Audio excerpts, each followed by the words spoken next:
Rentrée politique, donc je vous le disais sur les chapeaux de roue, avec les réformes initiées par le gouvernement, le coup de tonnerre bien sûr de la démission de Nicolas Hulot, mais aussi les européennes qui approchent, on le sent bien dans les discours. On en parle ce matin avec l'ancien candidat socialiste à la présidentielle et fondateur du mouvement Génération, Benoît Hamon. Bonjour Benoît Hamon. Bonjour, vous allez bien ? Merci d'être avec nous ce matin. Merci. Sur France Info. Qu'est-ce qui vous a marqué le plus, vous, dans l'actualité de cette semaine ? L'appel de Nicolas Hulot, plus que sa démission, parce qu'il y a un appel au réveil des consciences.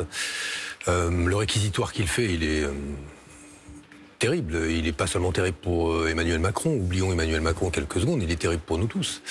Parce que ce qui est en jeu, c'est tout simplement le sort de l'humanité sur la planète et le fait de savoir si notre génération, la nôtre, vous comme moi, laisseront une planète respirable et vivable à nos enfants. On en est là. C'est une affaire d'une génération. Et ce qui est terrible, c'est de voir l'entêtement, finalement, de fausses élites économiques qui prétendent continuer à exploiter les ressources naturelles, mettre en danger notre environnement pour une hypothétique croissance qui ne vient pas et un chômage qui ne baisse pas. Cet entêtement, là où tous les scénarios existent, notamment ceux en matière de transition énergétique, pour imaginer à échéance de 2050 une France sans émissions carbone.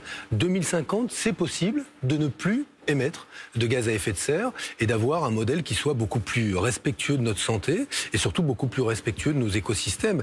En gros, laisser une planète vivable à nos enfants. C'est possible, encore faut-il prendre les décisions. Il y a 10 ONG cette semaine qui ont lancé un appel après la démission de Nicolas Hulot. On a relayé cet appel sur l'antenne de France Info, qui ont appelé le président Macron à un sursaut. Est-ce que vous croyez capable, le président Macron, de ce sursaut, de cette prise de conscience, de prendre ces mesures ? Idéologiquement rattaché pour le coup au vieux monde dont il parle tout le temps, mais qu'il représente très bien, c'est que il est du monde du carbone, des énergies fossiles, c'est son monde, celui de l'extraction minière qu'il autorise en Guyane, celui des vieux modes de consommation d'énergie, etc.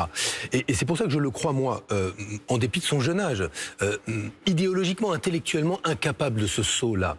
Pourtant, ils ont raison dans ces ONG, comme beaucoup des scientifiques, ils sont tous à le dire, qui disent c'est maintenant qu'il faut prendre les décisions sur l'économie circulaire, sur la transition énergétique, c'est-à-dire la sobriété comme l'efficacité énergétique, sur les ressources fossiles et sur la biodiversité. Vous vous rendez compte qu'on a 30% des espèces d'oiseaux qui ont disparu, 80% des espèces d'insectes, c'est chez nous. L'effondrement de la biodiversité. L'effondrement de la biodiversité, qui est lié notamment à quoi ? À l'artificialisation des sols. Que vient de faire le gouvernement de M. Macron ? Autoriser une remise en cause de la loi littorale, le bétonnage du littoral qu'on va pouvoir continuer alors qu'il était interdit jusqu'ici et qui remet en cause les habitats naturels.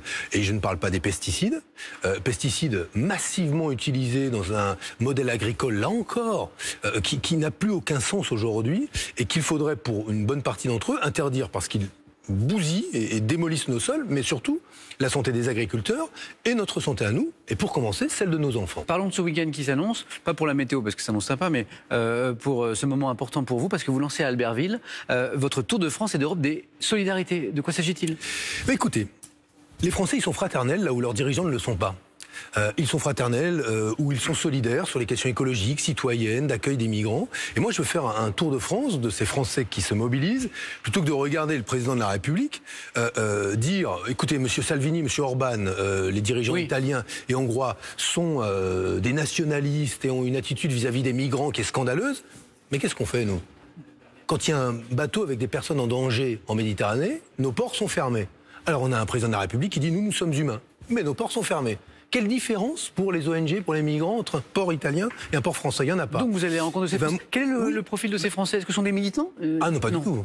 Ah non, il y en aura parmi eux, mais la plupart, ce qui est frappant aujourd'hui, c'est, si on veut bien regarder ce pays, c'est qu'il... Ces ressources positives sont immenses et nombreuses. Les Français, ils n'attendent pas pour ou accueillir des migrants, ou bâtir des scénarios d'économie circulaire, ou essayer d'imaginer des solidarités. Ils n'attendent pas que ça tombe d'en haut. Et moi, je veux faire le tour de France, de cette France fraternelle, qui va durer combien de solidaire, temps ? 2 mois. 2 mois. Et qu'est-ce que vous allez en tirer ? Un livre ?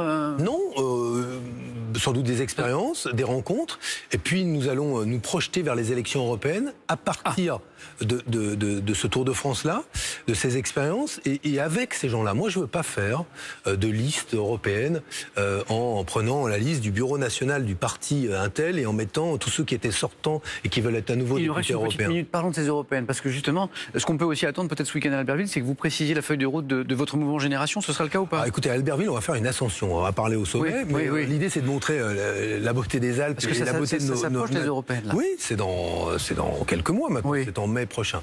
Mais non, ce qui me semble, c'est qu'aujourd'hui, on assiste dans le discours politique à une coalition des anti. Tout le monde est anti quelque chose et on fait le cœur de son discours politique. Moi, je pense qu'il faut construire un discours positif. Et un discours positif, c'est de répéter qu'aujourd'hui, il n'y a pas de déconstruction ou de démolition heureuse de l'Europe.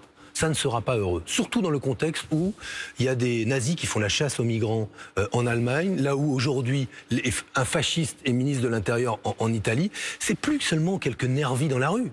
Ils sont au pouvoir en Hongrie, en Autriche, en Italie. Donc déjà, il faut être positif et construire. On déborde déjà de notre temps imparti. Mais je vais déborder, je vais abuser. Pardon, en régie. Est-ce que vous serez tête de liste? On attend cette annonce. Tête de liste de Génération de votre mouvement européen. Non, j'ai dit que je prendrais mes responsabilités, mais je ne veux pas rajouter une candidature de plus. Donc vous là où il me semble qu'aujourd'hui, il faut construire un rassemblement. Si je dois être candidat, ce sera dans plusieurs mois, pas maintenant. D'accord. Donc c'est ouvert. Au terme de ce Tour de France des fraternités, on prendra les décisions qui sont les bonnes. Peut-être d'ici 2 mois, alors si j'ai bien entendu. Je vous donne rendez-vous. Un grand merci Benoît Hamon de nous avoir rejoint ce matin sur France Info. Un coup d'œil à la météo. C'est un beau week-end qui s'annonce, je vous le disais. Puis un nouveau point sur l'actualité. Bon vendredi à tous.